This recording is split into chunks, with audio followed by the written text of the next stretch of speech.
Okay, welcome back one and all. To get our next session started, I'd like to introduce our academic of the day, someone who was so good on a panel last year, we got him back for his own slot this time around. Jason Nurse is an associate professor in cybersecurity at the University of Kent, whose research concentrates on interdisciplinary approaches to enhance cybersecurity for governments, organizations, and individuals. Today, he's going to talk us through how financial services firms can improve the way they communicate with customers following the almost inevitable data breach or cyber attack. So let's have his presentation and I'll ask him some questions later. So good day. Thanks for logging on. My name is Jason Nurse and I'm an associate professor in cybersecurity at the University of Kent. And I kind of specialize in research looking into cybersecurity, but especially cybersecurity for organizations. So today I'll give you a talk on some recent research looking into kind of corporate communications after data breaches and exploring and kind of giving you insight into a framework that we developed to basically give organizations some insight into how they should respond or how they could respond after a data breach. So really think of it as kind of a research into a playbook almost. So the first thing to kick off with really is the reality that data breaches have become extremely common in financial services sector in particular, but also a variety of other sectors. And the real concern here, of course, is not that we have more and more organizations falling victim for data breach, and that's of course a big worry. But also we have questions about the kind of after effects and what organizations need to do in terms of not only disclosing the data breach, but also kind of communicating information about the breach to their customers, to their stakeholders. So there's lots of questions there. And here we have on screen two kind of quick examples. One example of Equifax, and kind of looking into, of course, the breach initially, and then, of course, the kind of after effects. And then also the reality that when we are looking at this particular example, there were a number of cases where there were questions raised about whether the breach was kind of dealt with in the best form possible. Things, for example, like a separate domain name, some kind of commentators kind of flagged up as a potential key issue. And then one commentator I remember flagged up was the fact that in one instance, the official Twitter account kind of mistakenly tweeted wrong links. So that's kind of an example that gives you insight into the kind of after effects after a breach and kind of real issues in terms of how organizations can properly respond. Here is kind of that example once again. So another example, of course, speaking more recently, is TravelX. And this was an interesting one that I kind of watched quite a bit in detail to try to understand what was going on. When initially the services were taken offline, there were questions about, here you see on screen, kind of customers complaining, and there was messages saying that it was down due to planned maintenance. And there were a lot of disgruntled individuals online complaining on platforms such as Twitter and other social media platforms. And here you have a quote talking about that allegedly there were some also employees that were really concerned about the after effects. So these are two kind of very quick examples. Once again, in the financial services sector more broadly, really trying to understand kind of the after effects of a data breach and really the questions around how difficult it is to respond and what to say, what to do, and how to communicate to the public, to the media, and also to stakeholders. So the key question really that my research tried to get into is kind of what does effective corporate communication look like? What needs to be said? When does it need to be said? How does it need to be said? And I only presented two quick examples, but there are many, many more in terms of how that give examples of, well, the real difficulty in thinking about how properly to respond after a data breach. So what I did in my research is kind of explore kind of this, what we consider a much more rigorous way in considering it. So the first thing I did was look into kind of more or less a kind of a systematic literature review. And then the second thing was kind of looking into real world case studies. So the work here was trying to kind of first reflect on what has been done in academic literature in terms of what does effective corporate communication look like. And then the second one was actually looking into real world case studies. So kind of case studies that pick up on a number of companies that have had data breaches And what kind of we were trying to do in this context was try to identify, okay, what are the best practices from literature, academic literature, and what are the best practices from real world cases? So then what kind of we did was kind of combine these and assess these in some particular way, trying to basically understand, can we find, for example, a common best practice? And then move from there into kind of maybe some standard, let's say, guidance in terms of how organizations should respond. And then from where kind of develop more or less this kind of a playbook that organizations can pick up and better understand how they can actually respond after a data breach. So I'll just take you through this bit briefly, and then I'll focus on the framework, because I think the framework is really the essence of what I want to communicate today. But I really wanted to kind of give insights into how we went about creating this, so you can almost kind of understand where it's coming from and the rigor that has been invested in it. And I think this is one of the real benefits of this framework. So by analyzing kind of quite a number of articles, initially starting at thousands and kind of narrowing that down, what we noticed that there were kind of some key themes emerging from research in terms of what happens after a data breach. One of the key themes, for example, that when it comes to stock market, there's almost like a knee-jerk reaction in that the stock market price for the organization goes down. There was also kind of key points mentioned about message framing and how important it is to actually not just communicate a message, but frame it in a way, of course, that is beneficial for stakeholders, for customers, and then also, of course, protects the organization to some extent. There's also the kind of this big theme, of course, about protecting reputation, and that's, of course, a big question because, for an organization, reputation is really, really important. So it's all about kind of protecting that.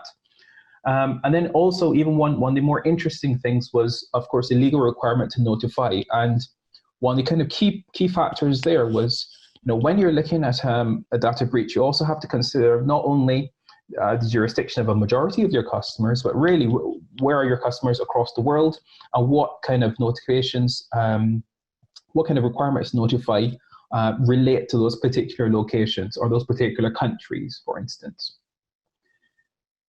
So here I kind of present a number of best practices that emerged from research.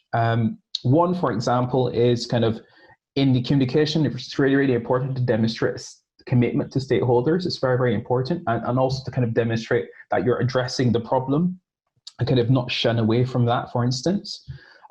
Also looking at kind of multi-jurisdictional complexity, and that was what I was mentioning above with respect to the legal requirement to notify, in that it's really important for organizations to plan carefully and to think, okay, what are the jurisdictions and where they have customers, and therefore what specific requirements are there for those jurisdictions in terms of how quickly customers impacted need to be notified of a data breach. There's also kind of this point, like I mentioned just now, about framing and how important it is. Framing is really, really critical. It must be kind of digestible, compelling, and even some academic articles came from the perspective that, especially when, for example, there are malicious actors involved, one approach to kind of frame a message is kind of to say, well, it's the fault of the hacker, the criminal. It's not our fault. We're victims as well. It's more their fault, and kind of to almost offload the blame onto the perpetrator. And another thing, of course, being aware of the emotional impact of data breaches, and the reality there that data breaches don't only impact people's finances. Some people can, of course, depending on what the data breach is, some people can be really significantly emotionally impacted. And of course, when in the finance industry, this is something we also need to think about as well, because even though money is, of course, a big thing, if an individual loses all of their money or loses or is impacted in some other particular way, that could have follow-on impacts on their livelihoods. So in terms of the other kind of the other input was what we did was we focused really on a number of data breach incidents. On the screen, you will see basically the ones that we focused on. And so on the screen to the left, to my left, what we see is kind of a number of organizations we focused on. We focused particularly on UK organizations for this research. And then on the right, what you'll see is the commentators. So part of our research was trying to understand well, what do commentators, what do kind of security experts or security specialists think about the response of companies to the data breaches that they've had?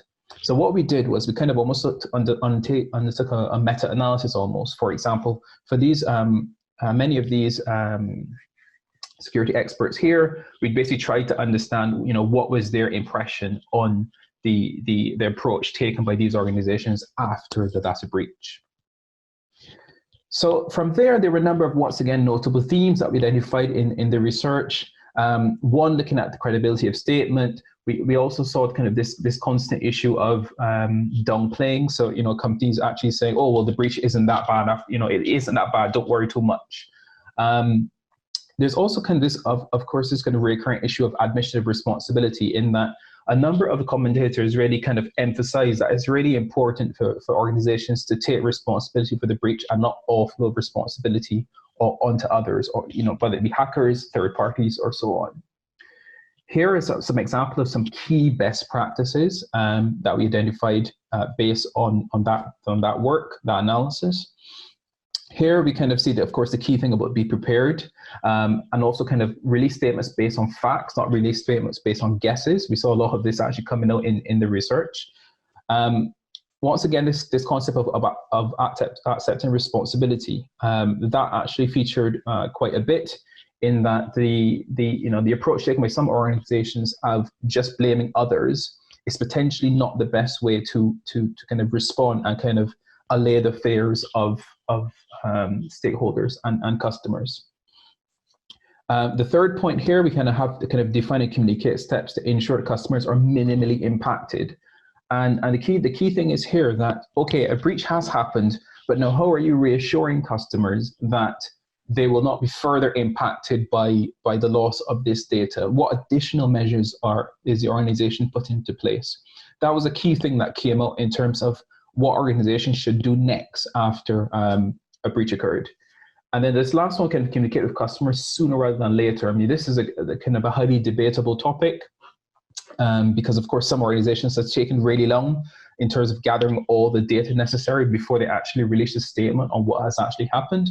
But on the other hand, one of the things we recognize quite a bit is that it's really important to notify and to try to get ahead of it as much as possible in terms of notification. Of course, in the UK, the ICO, but also kind of getting out there and making it known and understood that this is going on, and keeping people briefed. Now, the next thing we did was, once we had kind of general best practices, both from literature and from kind of this kind of commentator analysis, what we did was more or less compare and contrast them. And for some instances, for example, we could say, okay, well, on screen, as you say, these two things, roughly speaking, highlight the same point. So therefore, we can kind of almost keep these as a kind of a validated best practice. For some of them, we can actually, there wasn't a clear map, so we can actually maybe just combine them and basically keep two of them as best practices. And then for some of them, of course, there was a little bit of disagreement, which we had to decide, how do we appropriately respond? So one classic example, as you see on screen, this comment about framing and how important it is. Whereas in some academic works, there was this suggestion of, well, offload blame, let's say, to an attacker, to pass on blame. And then from the commentator side, in terms of the security specialists reflecting on data breaches, they were very, very clear that it's very important for businesses to accept responsibility and avoid kind of blaming hackers or blaming partners and almost playing the victim. And one way we did that is we kind of deliberated that decision, and we kind of took forward kind of the key part for us. The accepting responsibility was kind of an overriding theme, and that's one we kind of took forward in terms of the best practices, both from literature and from commentary. So here on screen, I just want to give a flash up really quickly of version 1 of the framework or playbook. So here is it's generally broken down into kind of two general areas. One is about research one is about what organizations should do before a crisis. And you have things like establish kind of post-breach aims, establish and maintain a knowledge database in terms of who you need to contact, what jurisdiction, what are different requirements for different jurisdictions, for instance. And then also you have kind of incorporating partners and ensuring kind of security basics. And that's kind of pre-breach. And then there's a number of steps post-breach as well. So, for example, things such as deciding whether to disclose, what to disclose, when to disclose, and how to disclose. But instead of focusing on that first, that version 1, what we did was we actually kind of took that version and we actually kind of interviewed a number of kind of very senior people in the security industry, a number of kind of CISOs, a number of directors of crisis response organizations.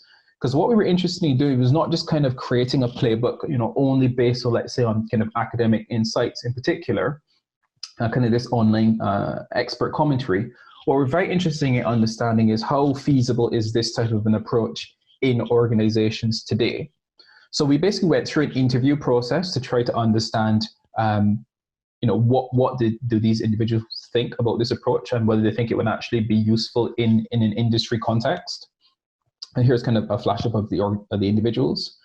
And then we kind of really kind of went around it again, and we kind of reflected on the framework and the playbook, and we just basically kind of created almost a version 2. And that's what I'm going to take you through very briefly now. So the first part of the framework looks at, once again, this idea of pre-event. And what we kind of recognize that was very, very important is that, yes, post-event is really important, and that's where we want to be, and that's where we want to focus. But one reality actually is that you can only kind of properly focus post-event once you've actually done the groundwork beforehand. So in the pre-event context, there are a number of things that we focus on, such as trying to identify if a breach happens, what exactly is the key things you want to do, what are the legal obligations you have. Yes, for example, stock market value will be impacted, but from based on what we've seen, a lot of the time stock market value, depending on the organization, it bounced back. So it's not necessarily about panicking when that happens. We also have things such as establishing and maintaining kind of crisis response communication capacity. For example, agreeing kind of key decision makers, noting who they are, and everyone should know who they are. And then there's this kind of issue about, of course, consulting decision makers, creating a knowledge database. So all of this tries to basically prepare an organization to say, if a breach happens, this is exactly how we're going to approach it, and here's how we're going to approach it. Here is who are the key individuals that are key decision makers.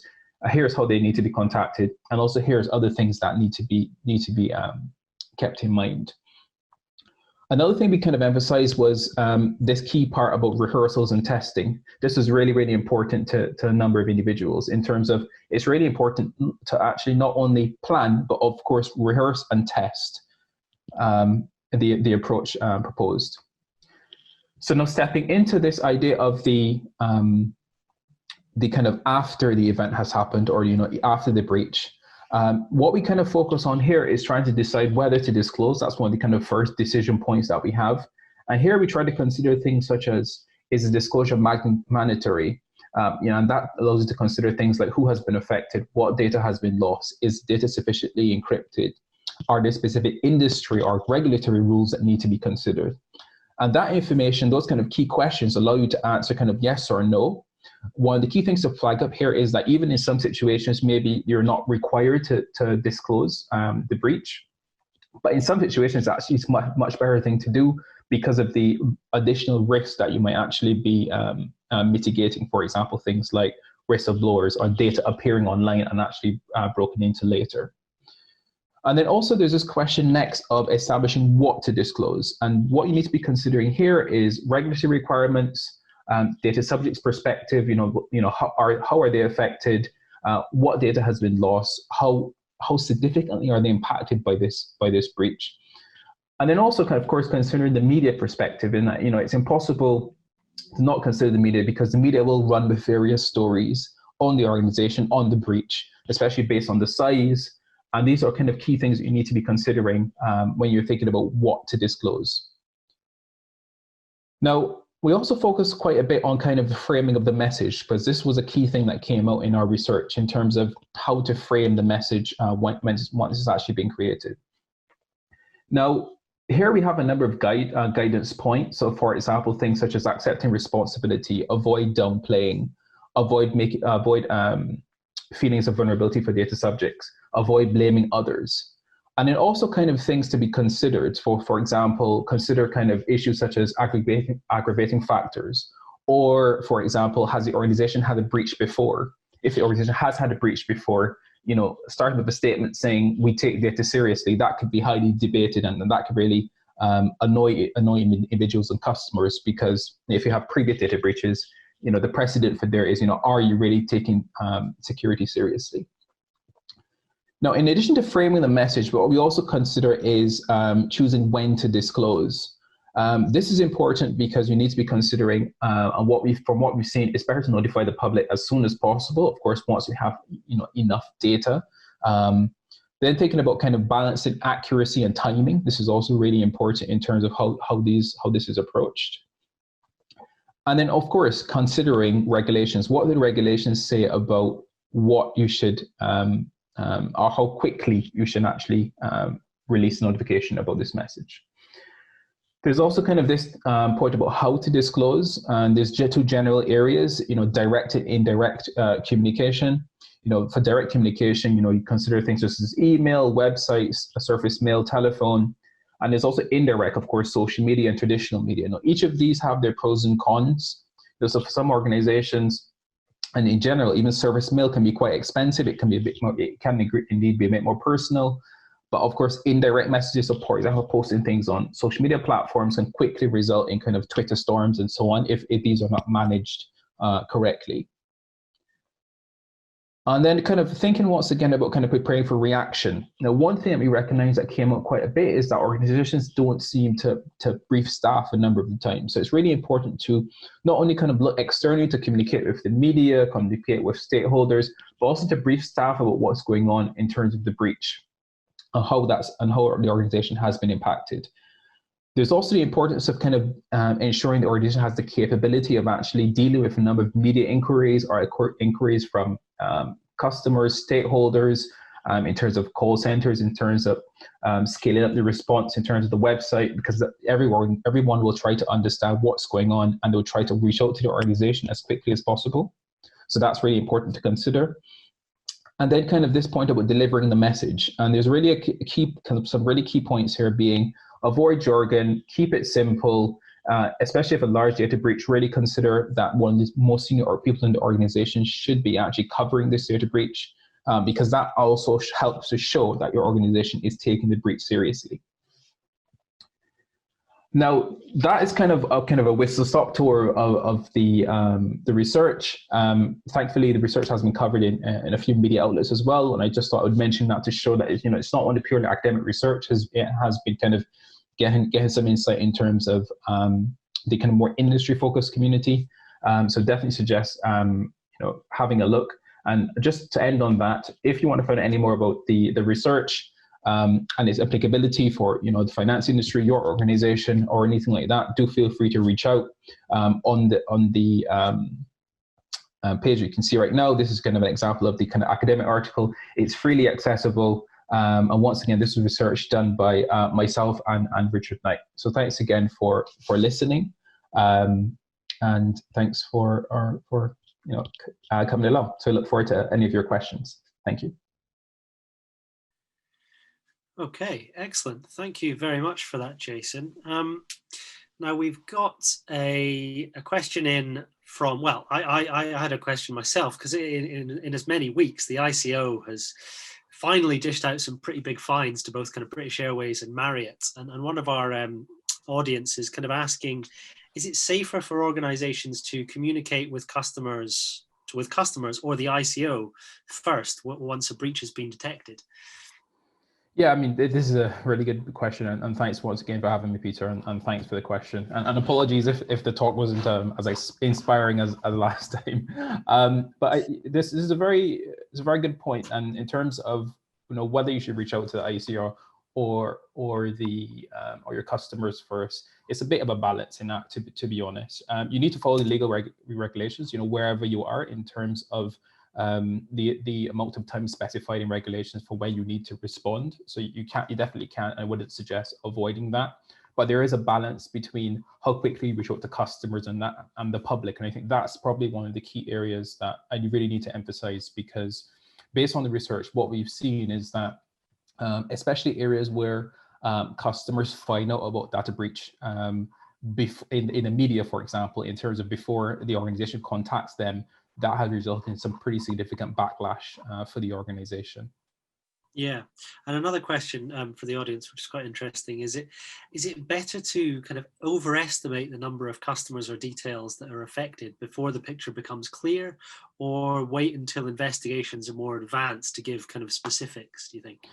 Yeah, I mean, I think it's really kind of waiting a bit until investigations are a bit more advanced. But once again, it's really a bit of a balancing act. I've seen organizations, some organizations underestimate.